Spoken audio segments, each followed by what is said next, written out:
We're here with Nate Schaidt, and once again, man, this is a conversation that we're having. The whole goal of this is it's called Heard, and the whole goal is that we as a congregation might just listen. So James tells us that it's better to be quick to listen, slow to speak, slow to become angry. And so that's what we want to do. We want to use both ears rather than the one mouth that we've been given, and try to hear perspectives. So what we know is that from time to time, there'll be some folks that may have a differing perspective than someone may have. That's okay. We're not trying to figure out how to argue either way. We're just trying, how do we listen and hear from some folks that are already in the business of seeking justice. So just to give you a little clue, as simple as I can make this, our series boils down to this. It is, what is justice? And the simple definition we're using, it's an oversimplification, but justice is giving people what they deserve. And so there's the punitive side of that, and there's the restorative side of that. And so when we talk about the punitive, it's just punishment for wrongdoing that God says it needs to happen. But then the restorative side is where the scripture spends the bulk of its time. This is where Jesus spent the bulk of his time. How do we restore, and what are we restoring? In essence, we are restoring the dignity of man. So all people created in God's image, regardless of race, religion, creed, regardless of any tag we want to put onto it, whether or not they're doing a good job of reflecting that image is immaterial. Sure. All people are made in the image of God. And so when we talk about restorative justice, that's what we mean by it in our limited sense, right now. How do we return to people the dignity that they have been rightfully given, giving them what they deserve from God, which is being seen as an image bearer. So we've got folks coming in to talk about a variety of subjects, but before I introduce that, here's what I'd love to do, though, is just introduce yourself, tell us who you are, give us a little bit about your family, your background, and tell us this, how long have you been at Wildwood too? Sure. So I'm Nate Schaidt, and I have a wife, 3 little girls. Wife Amanda, she's amazing, she's a nurse. Way better than you. Way better than me. Much better to look at, too.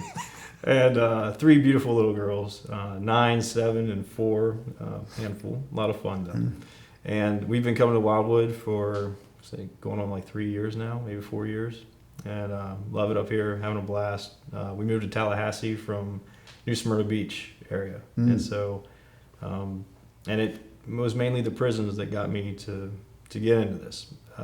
Organization had an opening up here that I'd been a volunteer at for probably 8 years. And then they called me and said, hey, we'll pay you very little to come up here and move your whole family and work here full time. And how do you say no to that, right? So that's what we did.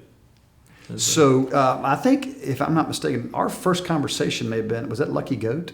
That we had first substantive conversation that we have. And I just remember my eyeballs getting wide when you said, hey, my dream is actually to run a prison one day, a privately run prison. I went, who in the world says that's what I want to do? But at the same time, I went, hallelujah. This is great. So sort of leading up to that statement, how in the world did you get to that point? What got you interested in this, et cetera? How did you discover this is a passion of yours? Yeah, so it's a terrible story. Really is, tragic story. And so the church that I've been attending for years down in Edgewater, Florida, there was a young man that sat up front, saw him often, really felt like God wanted me to just be friends with this guy, but never made the time. I was always busy and excited with the cliques that I was part of in the church. Was at home one evening with my wife. We're finishing up dinner, turned the news on, and the news comes on. There's a guy walked into a medicine shop with a gun and trying to steal drugs. The officer there opened fire and shot him dead.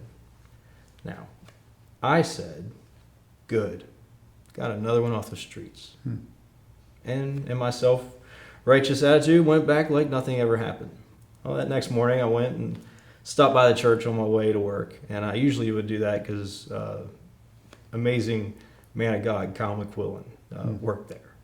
And so I'd stop in by his office and, Kyle, how you doing? And he'd always just loved me really well. Well, this is the guy that married me and my wife, right? And so, but he had been involved in prison ministry. And he says to me, hands me a picture. Do you know this guy? I said, yeah. I said, I haven't seen him in a couple weeks. He sits up at the front of the church and then he hands me the newspaper. Same guy. Hmm.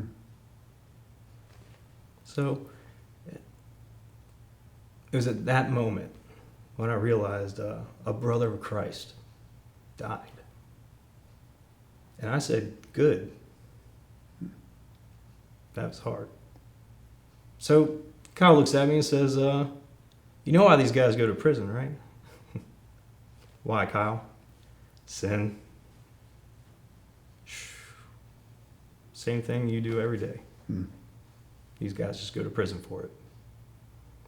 So then he slides an application, to volunteer in the prison over to me, and I took it and walked out, signed it, and, after that I started volunteering in the prison and just never looked back. Walking into the prison gave me life. My wife always knew when I was there. Hmm. Because when I came home, I was just a whole different person. Hmm. Full of smiles, full of excitement, and she just knew I was with the inmates. So why in the world would you be smiling? I mean, why would she know, hey, he's been at the prison? I mean, yet Yeah. I think most of us would initially think that would be a hard, taxing environment to be in. I mean, it sounds like you Sure. have the opposite reaction. Oh man. So, a lot of people will talk about, I went to prison, or I talked to these prisoners or inmates, and they all think, I'm not guilty or I'm innocent. And that's not what I got. I've been doing this for, I think, 11 years now, and I've had 3 people tell me they're innocent, which makes me want to believe them. Right. Because everyone else is going, no, I did it. Yeah. I did it. Now, what they don't agree with, and what I might not agree with, is what they're being punished Right. for what they did. But these men and women, when you walk into these prisons, are so grateful that you're there. It was just, you came and saw me. Here you are.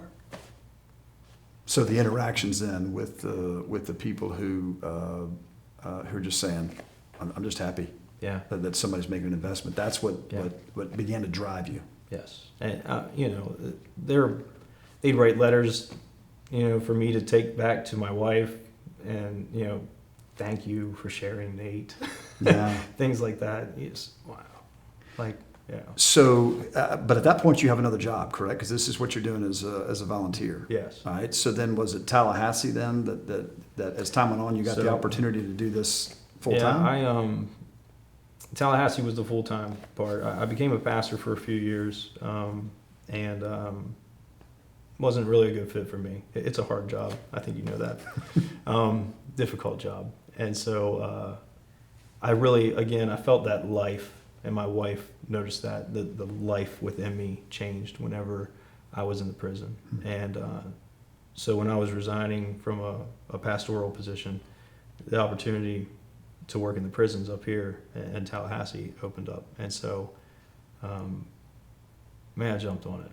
Really did. Wasn't going to be good pay, and there were no benefits or anything like that, but it was just, I knew I would be excited again. And I knew that I was doing something that God had prepared for me for. There was just this, it's hard to not read the scriptures and not see people in prison. And it's hard not to even hear Jesus going, I was in prison, you visited me, and the least of these, and it becomes a beautiful picture of what I would see Jesus doing if he was here today, I think, and so to be a part of that's fun.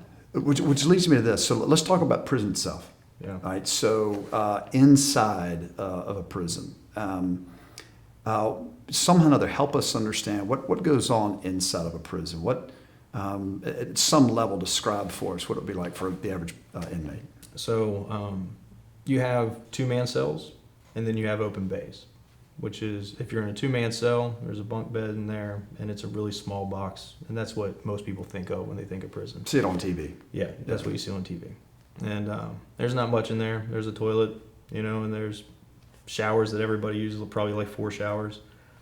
You might have about 80-some men or women inside the 2-man cells. Now, they're in the 2-man cells because of what you call a custody level. And so we don't trust you to be in an environment where we can't shut at least 2 or 3 doors behind you that you would have to get out. And so we have the main door that you would walk in, then we have the door of the dorm side that you would be in, and then we have your cell door that you would be in. And so you got to do an awful lot to get out of here. And that's where people with a custody level of a 4 or 5 would be. Custody levels of 1, 2, and 3, we're not really as concerned. We don't think you're a risk to try to escape. And so you're going to be in an open bay. So what you would see in a military type movie, right? Where you just see open dorms with boot camp people, sitting around with bunk beds everywhere. And I was used to that. And so that's really what that looks like. The issue is, instead of having a middle hallway where it's wide open, you have beds there too. Right. And so you could have as many, up to 98 people, maybe 100 people in one wing of a dorm. And so these guys, there's more toilets there, there's more showers, but still 2 phones. So both places will only have 2 phones or one video conference that they have available, sharing with these 80, 90 guys all the time.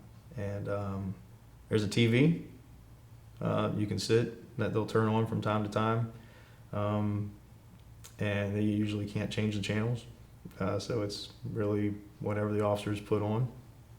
And you sit there all day. Now, sometimes you'll get a job. You might work in the laundry. If you work in the laundry, that's a tough job. The people on the outside that work in laundry, that's a tough job.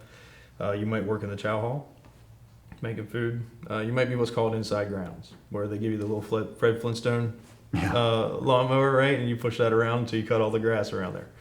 Couple jobs, they get to work down the library, things like that. You might work in education.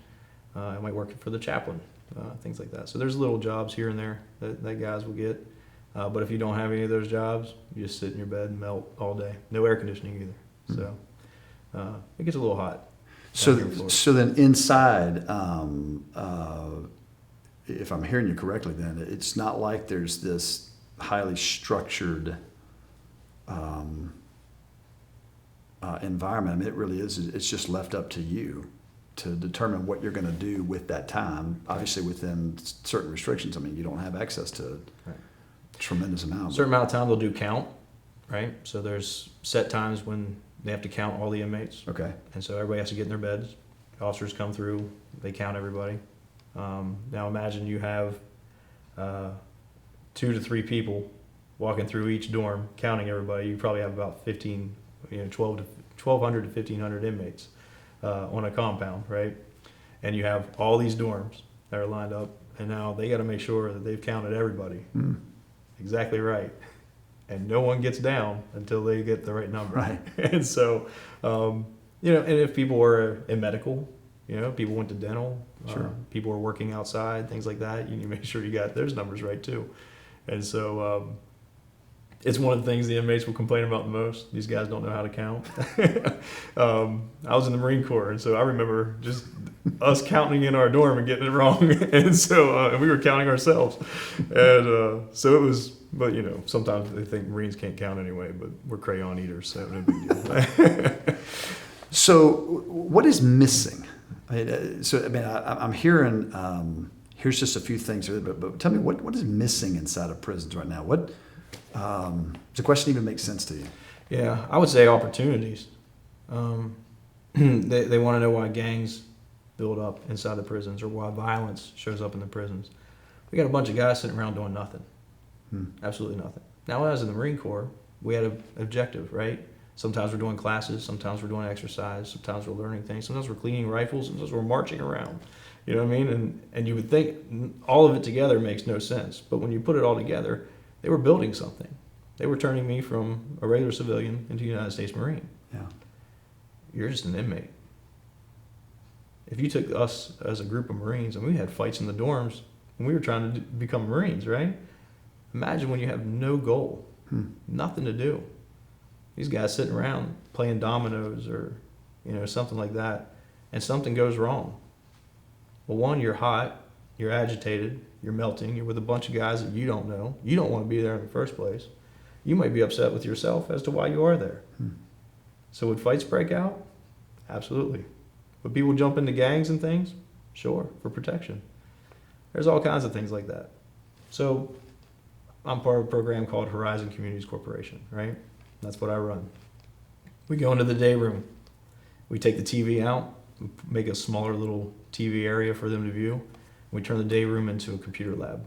Put a small little air conditioner in there, books in a library, and then we turn the day room, or their living area rather, into a community. Every 8 people becomes a family. All the families become the community. And we teach the social aspects of what it looks like to live responsibly with other people. And so we give them the tools that they need to survive, to make it right. How do you communicate with somebody? When things go wrong, can you actually stop, take a step back, and breathe and calm yourself down? Can you meditate on scriptures? Can you meditate on whatever it is that you need to in order to realize that maybe I don't need to fight right now, or maybe there's a different way to handle this? We've watched men put their phone down, on the phone with their wife, and you could tell it's getting a little antsy, right? And they would normally hang up, and they would pay the price for that. Don't hang up on your wife, right?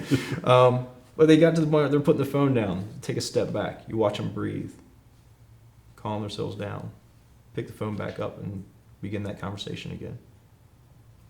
I mean, that's life-changing. Yeah. You know? And for the wife on the other end, she has no clue that any of that happened, but she's noticing her husband change. For the women's prison that we're at, where we do those things, we teach what's called conscious discipline. Becky Bailey out of Orlando created it. It's mainly for schools and for children, but I've kind of adapted it and adjusted it in ways that try to make it acceptable for the inmates. We get away from punitive. We get away from the punishment type of thing. They understand what it looks like to just have more time added to you, or to take something away from them. Inmates understand that, probably more than anybody else. So when I come in, and when somebody messes up, instead of taking something away from them or making them write an article after they read a book or something like that, I try to give them tools on how to handle that situation differently next time. We sit down, we'll have a conversation. We talk about this sometimes, restorative justice. We'll sit down, we'll talk about, what is it that you did? What could you do differently next time? How can we prevent this from happening again? And we give them tools. And they go, wow, if I'd have had that on the outside, I wouldn't be in here today. And all of a sudden, these women are having, their visitations on the weekends with their kids, and they're teaching those to their kids, And so now you got this little kid that, they lost their mom. You know what I mean? They only see their mom a couple times a week, and just for an hour or two. But now they're learning from their mom. And they're going home and they're practicing these same things. And then when their mom gets home, they're going to be ready to succeed. Their kid doesn't have to go to prison. So I think the average person would hear this and they'd say, hey, that's a good idea, the average person. What would you say right now to the person who says, hey, hang on a minute now.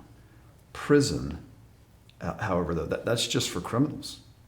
I mean, does it really matter what we do with them? They've done wrong. They should pay the price. They should their debt that they owe to society. They owe that. So what do you say to someone who says, you know what? I don't know that we should be spending this kind of time, wasting this amount of time in prisons. Sure. Right now, how do you respond? Well, first, 98% of all inmates will be released from prison. That's a statistic that we know. Everybody's fine with that type of mentality of let's keep them locked up and let's do all this until they move in next to your mom. When that house goes up for sale and they become your neighbor. Yeah. And then all of a sudden it's, well, maybe I should have done something when they were in prison, so I'm not afraid of them right now. Right. So, for instance, Horizon, my program, we have a little over 1,000 inmates that we take care of each year that I teach this material to. $200,000 we get from appropriations, right? And then we get some donations from amazing places, such as churches that I love. And so we buy materials, we buy these different tools and techniques, and we train these people on how to handle things differently, how to be a better person. So $200 a year per person that we're spending in order to try to educate someone and really just being a good human being, right? The state of Florida, with the same taxes that these people who are making these claims to are paying is $2.4 billion that we're paying for 95,000 inmates in the state of Florida. I didn't know that. Yeah. Yep. And the interesting thing is this. So we're spending about $25,000 per person per year just to keep them in prison, just to have them in there and teach them absolutely nothing. And yet, with $2.4 billion of our tax money going to this, they have a 60% fail rate. Our recidivism rate is around 60%. Some people will say around 45 or so to 60%. But with a failure rate that much, you wouldn't be okay with that unless you're playing baseball. Hall of Fame. Right. I mean, you're a Hall of Famer if you hit 300, sure. But we're talking about people who've committed crimes. Now, if 60% of the 98% of people that are coming back out are going to recommit a felony, well, there's a good chance that that person is moving next door to you, or a loved one, or a friend. It's a really small price to pay $200 a year. So for, what, $15 million, something like that, $12 million, I could actually make sure that 100% of the inmates in prison were going through my program. Wow. I mean, that sounds like a lot of money. You go $12 million. Sure. But when you're looking at $2.4 billion. So with Horizons, what kind of success rates are you seeing? Give me a story. We have a 5.5% recidivism rate. So the Florida, the numbers you gave me earlier, are 60, do you say? Between 45 and 60%. Okay, so it could be as much as 60, as low as 45. Correct. With folks who go through your program, which lasts how long? 1 year. 12 to 18 months. Okay, so for a year to 18 months, you're seeing right now of that group, 5%. 5.5% come back. 20 years of doing it. Wow.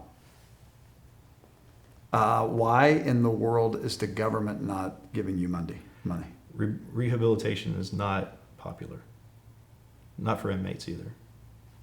So if I'm a nonprofit and I'm rightfully fighting against breast cancer, if I'm rightfully defending children who have been harmed or veterans that come back from war, we can get money for that. But I'm talking about somebody that hurt someone. And it's not popular to help somebody that hurt someone. The issue comes when they hurt somebody again. And so what we do is we give them more time and more punishment. And again, when I talk about restorative justice, there's an element where you have to start looking at things and going, maybe it's not the length of time, maybe I should try to teach something. If my child, my youngest daughter, you have boys. I have 3 girls, right? And so if one of them hits the other one, the one that hit is in trouble. Now, if I put that kid in timeout and I said, you're not supposed to hit, they're going to do it again. Maybe I need to put them in timeout longer. Maybe I need to ground them longer. Maybe they shouldn't come out of that room for a week. Maybe I should start taking food away. I can keep doing that all day long, but something changes whenever I grab my youngest child and I grab the oldest one that she hit. And I don't start by talking to the youngest one. I grab the older one and I say, are you okay? What happened? How did that feel? And I do that right in front of her. I want her to feel the pain that she just put onto her older sister. And when that's over with, now we're going to have a conversation. Do you understand what you just did? Do you understand the pain that you caused? Why? Is there something we could do different next time? How can we prevent this from happening again in the future? Help me help you. I have some thoughts. If you have some, we'll talk together and we'll try to fix this and figure it out. And then I go back to the victim. How can we make this right? What do you need to feel safe again? So I love the analogy because I'm thinking about my own kids. Sure. I'm thinking about boys just fight. Yeah, they do. It's just, it's part of it. But I will say And with all sincerity, I have watched this happen on a number of occasions. They can go at it with one another. Right. You bring in an outside person in who picks on any one of my boys. I promise you, there's 5 other guys in that family that are now coming to his defense, and here's why: because they know him and they feel his pain. What you're saying is, just as we would treat our own children as they have the capacity to feel, to understand, to have empathy, to see the wrong that they have done, and you're saying we just want to treat inmates, prisoners, we want to treat them in the same way. So can I put words in your mouth? Sure. You're saying what you want to do is to restore the dignity of the personhood there. In other words, you want to bring about, once again, this individual who committed an awful crime is still made in the image of God. Here, say it this way. I asked this question recently to a group of students. I was asked to go speak and et cetera. And it wasn't this context, but it was a different subject. But I said, do you realize that had Moses and David been living in America when they were writing the scriptures in there, we might not have had some of the Bible written. Yeah. To put it into a prison context, if Joseph was an American and was taken to another country and falsely accused and put in prison, we would be fighting like crazy to get him released. Yeah. So what your program does then is it says, how do we go about seeking to bring to inmates, those who have been convicted of some crime, where they have received punitive justice, they've received a sentence of some form. How do we treat them in such a manner that we believe that they're capable of changing, of growing? What's interesting is when I show up at a prison, a lot of times I ask if security will leave me alone. Just let me go in. And they usually do, especially a lot of us volunteers. They'll let us go in and just kind of hang out. And the guys and the women in the prisons will often say to me, you make me feel like I'm a human again. Now, I'm not doing anything. Striking up a conversation, just like I'm sitting with you right now. So I'm just talking to somebody. We're just hanging out. And that's all it's all it takes for them to just feel this sense of humanity within them. And so sharing the gospel becomes really easy when they realize that you are there in the first place and that you love them. Now, do they believe my faith? Not all of them. Certainly not. I have a ton of them that are asking for materials of their different faith and everything. And look, when it comes to Christian and other religious materials, when I get donations, that's when I bring those in. We've had people from our church that have made thousands of dollars of donations to books and literature that are down in Wakulla right now. And there are inmates that are reading, Tim Keller and all these great, Piper and these different guys that have written amazing books, and they have access to that because Christians give, and they do. And so the churches are really the majority of people that come in to the prisons. I have seen people of other faith come in, but it dwarfs in size of what happens inside the prison. Another thing that we have that's started to pick up is college education. Right now down at Daytona Beach, we have a lady that's on our board, Professor Rangini Taver, and she came in and she was bringing her students with her, and she would teach her class from Stetson University inside the prison in Daytona Beach. And so you have one inmate and one student partnered up in a business class, and she would teach it right there. Now Stetson University is coming in. They have several professors that come in. Stan Van Gundy actually came in the one time and taught. He teaches classes for them and has been in the prison teaching it. And, now they're getting college credits. So these inmates, if they get out, they'll actually be students at Stetson University. They can get an education. So instead of going out and wondering, where do I belong? Where do I fit? They'll have colleges that they can fit into. Similar thing with the churches. If the churches go in there, and if they spend the time, when these inmates get out, they'll know where they can go for home. They don't have to question it. They'll know a safe place that they can go. Yeah, there's a like a culture of support. Yeah. That every person needs. Yeah. Regardless of whether we've committed crimes or not. I want to ask you this: mass incarceration. Yeah. Mass incarceration and prison reform. We are hearing a ton about that right now in the news. What do you see so far as efforts to solve some of these social issues? Efforts to solve it mainly comes through legislative practices, I think. There's a lot of people trying to change laws and things like that. And usually the immediate knee-jerk everybody hears is we're trying to legalize marijuana, right? And so that's usually what everybody's trying to point out. I understand the drug laws. I understand a lot of those things. But what I feel personally that contributes to most of this is a lack of separation of church and state. We have tried to legislate people into behavior modification. And so we talk about the way that Jesus comes in and changes a heart, and we want to see people have this relationship with Christ, but we don't want to see behavior modification.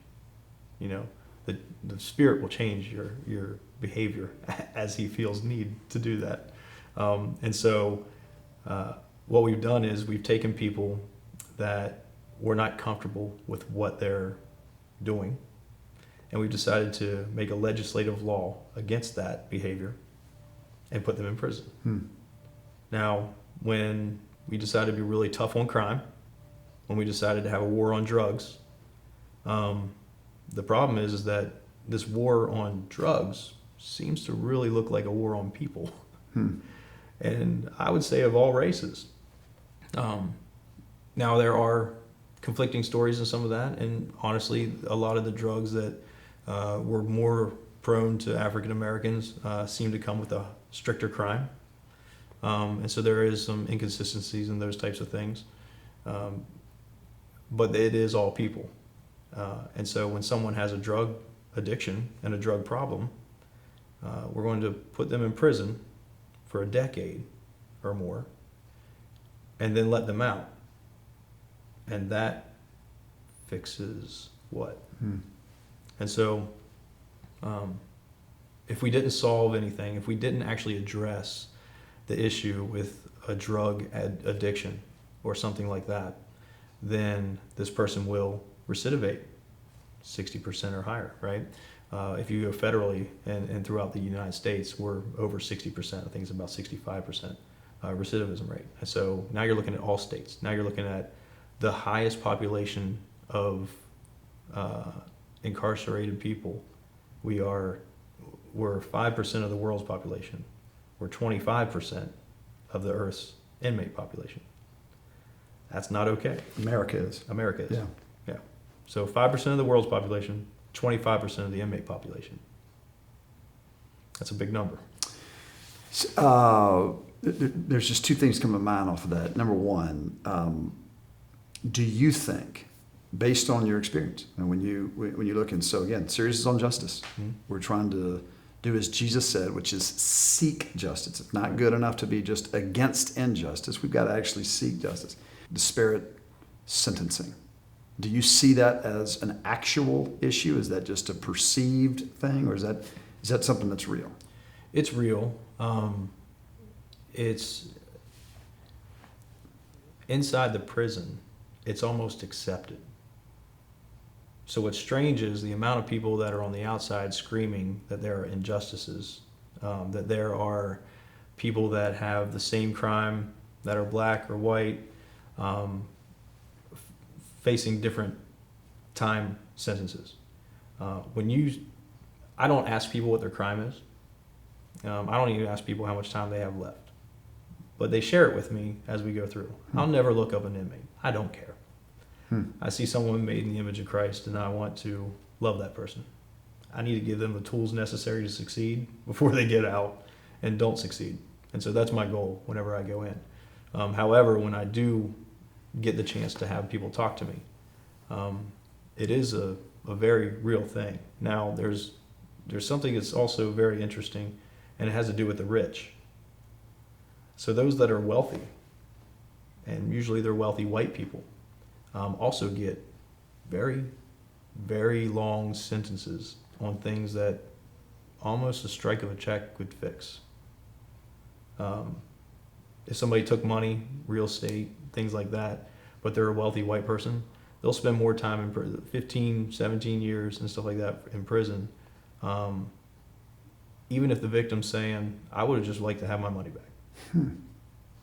There are, in the smaller crimes, there are more African Americans that are spending more time in prison than whites are. Hispanics as well. It seems to be geared more towards you're going to spend more time in prison for this. Same crime. But in white collar type crimes with white people, you're going to see very long sentences as well. And so it's really interesting.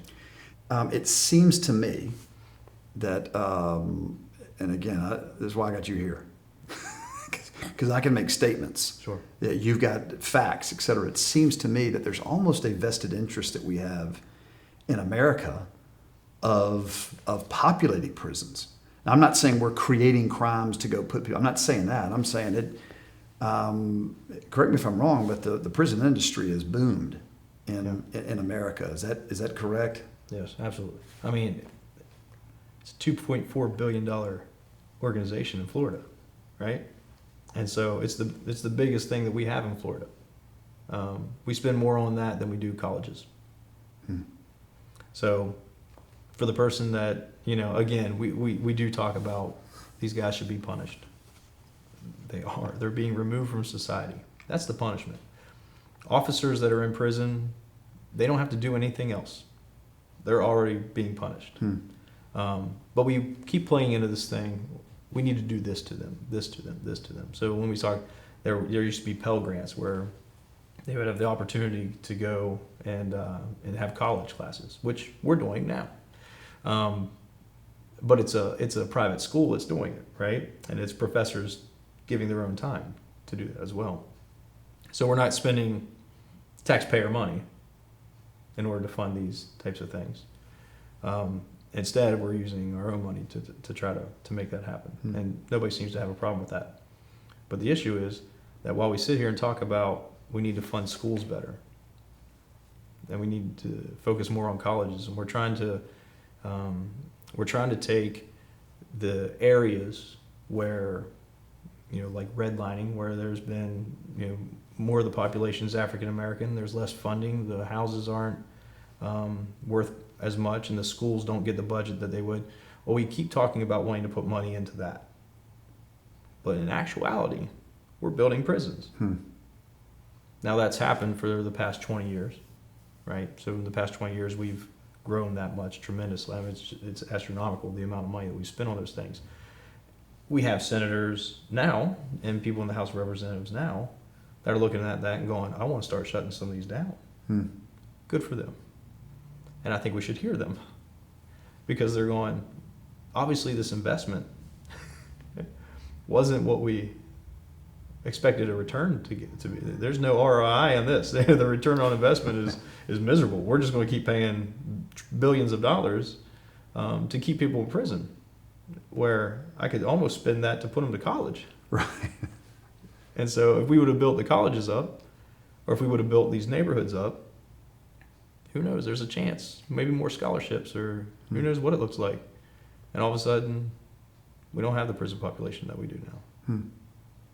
Put you on the spot. New York City. Commit a crime. Been hearing this in the news recently. You commit a crime.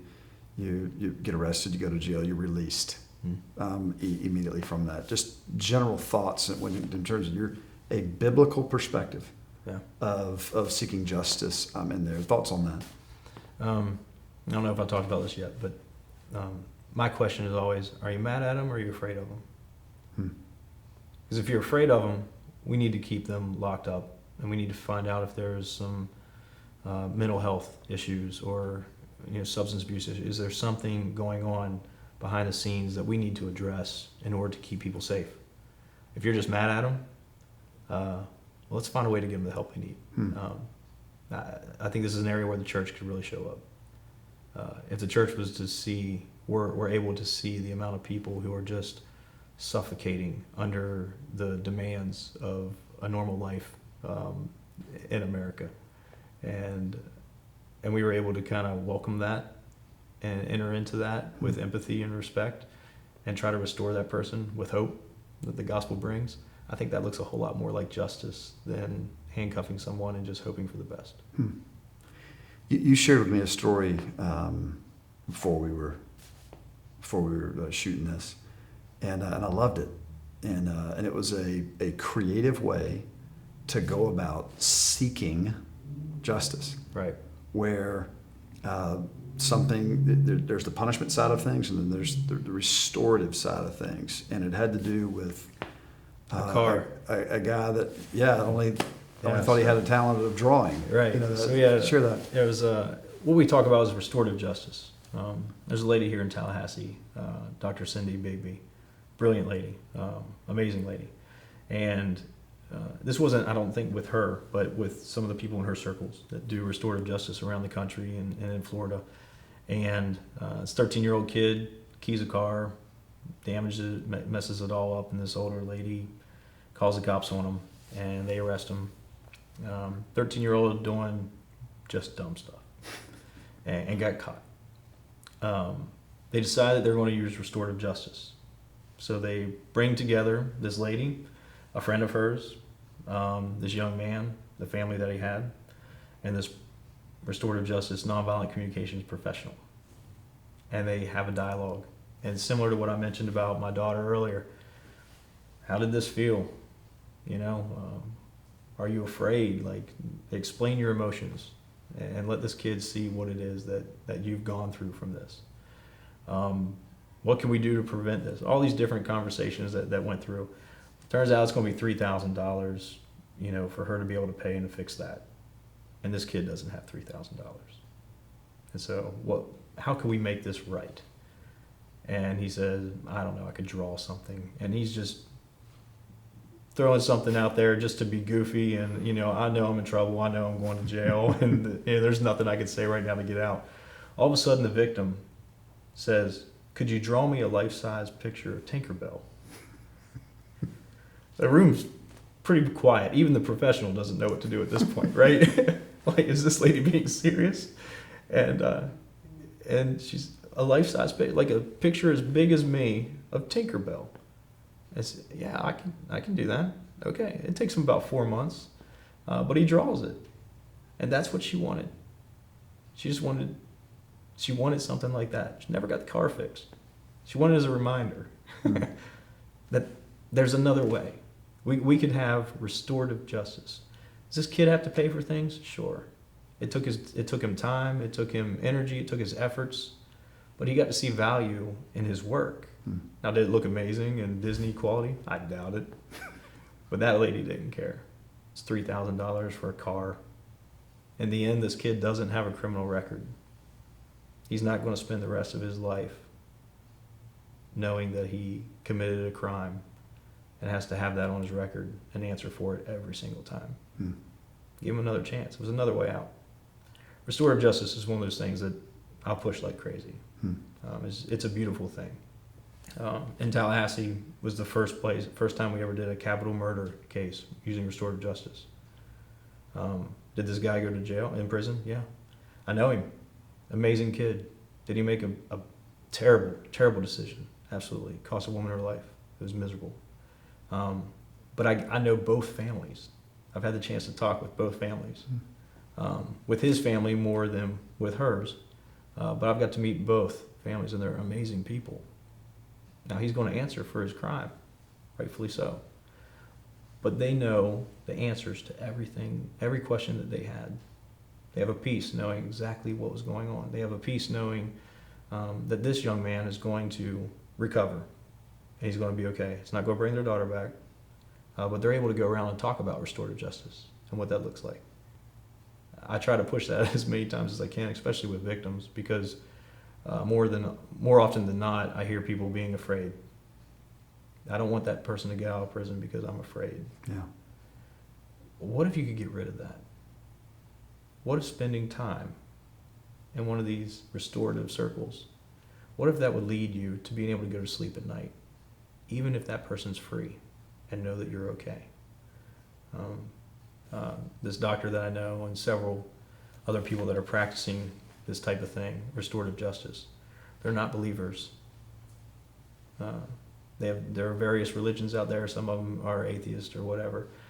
So there's no biblical foundation to these things. I'll oftentimes bring up something from the scriptures in one of these meetings or conversations, and they don't know what I'm talking about, And but it's interesting that here's a model that the Bible actually encourages and has so much depth to go into, and yet the church is not the ones leading it.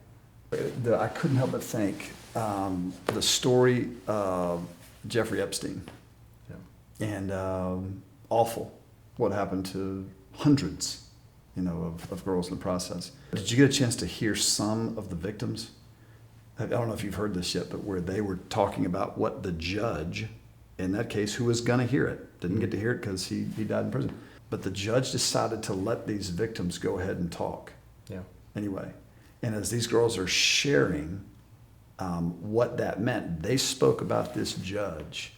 Some of them went so far as to say, "This man changed my life."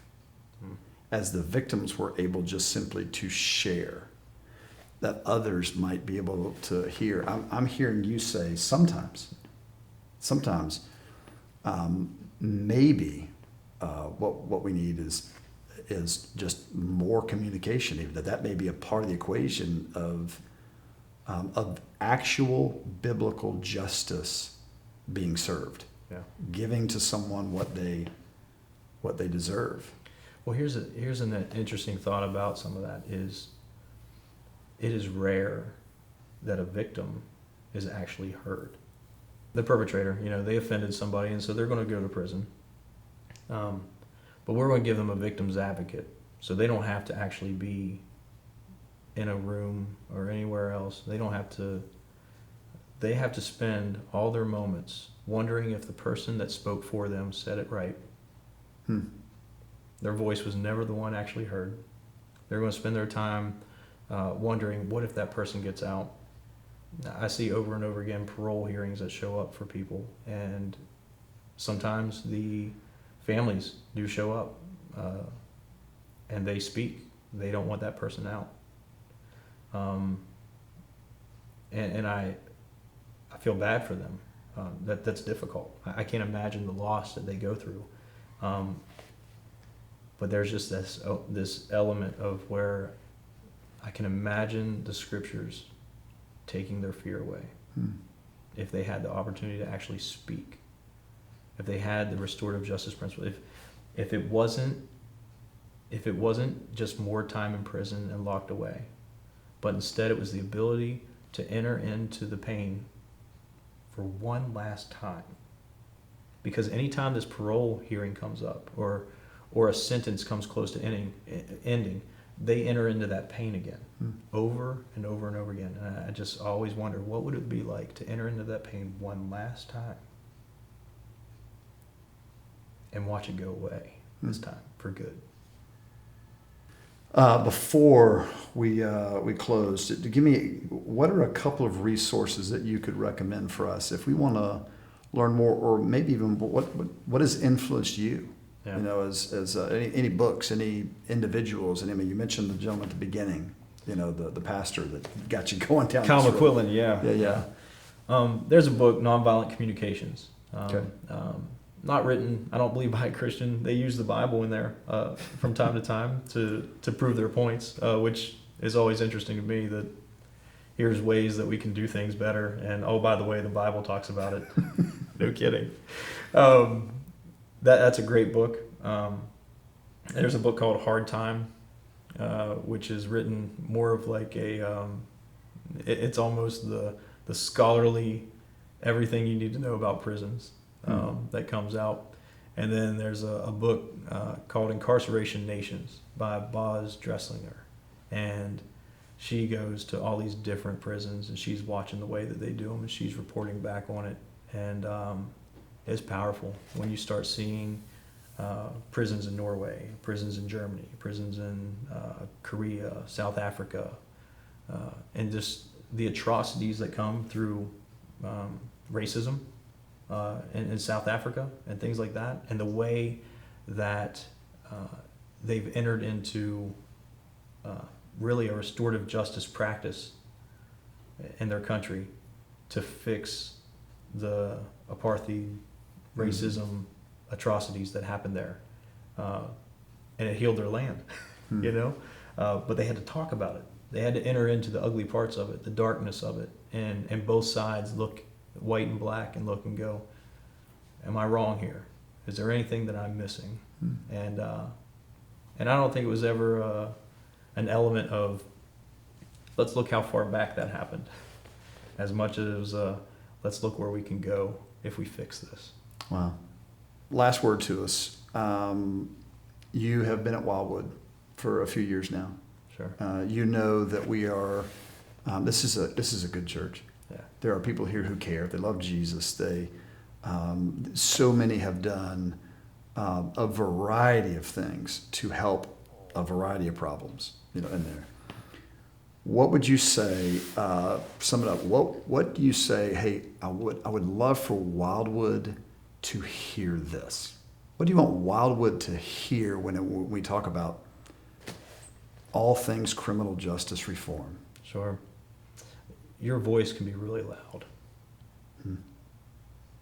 Being in Tallahassee, so close to the Capitol, so close to central office, your voice can be extremely loud. If you were to see the legislative practices that people are trying to come up with on how to punish someone more severely for a crime that obviously is already on the books and people are already being punished for it, can we look at it a different way? Could we vote against something like that? Could we speak to a legislator and say, can we try something different? For 30 years, we have seen nothing but mass incarceration, where we have grown to being the top country in the world on incarcerating their own citizens. Could we try something else, especially as a church? Let's try to, instead of being soft on crime or being hard on crime, let's be smart about it. Let's be smart on crime. If we were to join in on some of these restorative justice practices, I think the church would be able to understand that maybe Wildwood's leading something here. And if the church misses out on this, the world's going to own it. And that's not good. That's not good. Again, I love these people that are doing this work. But if you can do this work and you can show somebody the one who saved their soul, that changes everything. Another element is locally voting. Voting is huge. It's a big deal. We found out, statistics show that most judges, when it comes to their election year, start giving out longer sentences. They do this because they're able to run on the amount of years that they've given inmates to be in prison. I think it's about time that we stopped using that as a benchmark. I would like to see judges running off of the innovative practices they found and the church members that they've connected with to be able to find that. When we talk about recidivism, there's really three things that make recidivism spike like crazy. One is the lack of education. We're so close to the colleges here. If we were able to get professors to go in and teach college classes, we could start doing here at Wakulla and other jails and prisons here near Tallahassee what we're already doing in Daytona Beach, where we're giving these guys education. In the Department of Corrections, if you don't have a 7th grade reading level or less than 3 years left on your sentence, you can't even get into the GED program. Wow. So if you're below 6th grade, if you're 6th grade or lower, you'll never get an education. You'll just get out of prison and be worse off. And if you have a life sentence or longer, you just need to sit here and wait. And that's frustrating. But to know that we have people that are connected to colleges and schools and things like that could go in and give that for free and get them ready to get out, that'd be powerful. Remember, 98% of them people are coming out. Yeah. The next one's housing, right? They need a place to live. Here in Tallahassee, we have places like Living Harvest. We have places like City Walk that are buying homes out there just to put people up in them. So when these people get out of prison, they have a place to live. We don't see them on the streets. And it's just one less thing to get out of the way that they don't have to worry about. Now they can go looking for work and not wonder, where am I going to live? I don't know what that looks like as far as Wildwood is concerned, but for people to be able to come alongside maybe ministries like that, because these are Christian-run ministries, and just to stand with them and go, maybe we can donate land, or maybe we can, who knows what it looks like. It's definitely sacrificial to get in that one. Right. And then the other area is employment. These men and women get out of prison and they have a felony, and they got to check the box. And there's a guy that got out of prison 5 months ago. Amazing kid, fun kid. Was working on his degree in FSU whenever he committed his crime and spent 10 years in prison for it. And still doesn't have a job. He was the president of the Gavel Club that was down there. One of the best speaking people I've ever been around. I actually would put him on the spot once in a while by just throwing something out. I made him do a eulogy one time to the wheels on the bus go round and round. And he knocked it out of the park. It was amazing. And, but just, quick, smart, can't get a job because he's a felon. He's had several interviews and people have wanted him. And the moment that he said, well, there's something I got to tell you. And he's had to leave. That was it. Those are the big deals as far as helping recidivism and being conscientious about the things that are happening in Tallahassee and around Tallahassee. And then the easiest thing for me, the fun thing for me, is if they want to volunteer, come down to Wakulla and see what we got. It makes people question, why aren't all prisons doing this? If there's a way that we could make your contact information available for people to be able to get in touch with you, I think that they would know how to do this even more intelligently, intentionally. That would be ideal. Yeah. If you're open to that. Oh, horizoncommunities.org is our website. There it is. We're also on Facebook, and that information's there. When you're looking at things like Families Against Mandatory Minimums, FAMM, are here in town. There's just so many different things that justice coalitions and things like that are all around this area that are, a lot of them are linked to on my website just because I support them like crazy. Because, there's some places, some people that are doing some things that I'm probably not going to walk in on. Right? I'm not going to march with you, type thing. There's others that I'll march until my feet wear out. But if it's on horizoncommunities.org, then I support them. Yeah. And I've looked into them. They might not be Christian. They might not be biblical, right, on the way that they are looking at things and doing things. But they stand for the things that I stand for. They want to see restoration. They want to see justice. They want to see those two things married together without hurting more people. Yeah.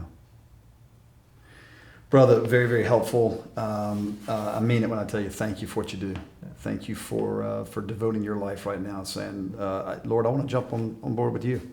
I want to get doing what you've asked us to do. Yeah. So Jesus has told us to seek justice. I think you're doing it day in and day out. And thanks for leading the way. Hopefully we can get more folks joining you. Yeah, that'd be great. All right. Thanks for being here. Yeah, man. Thank you. Great.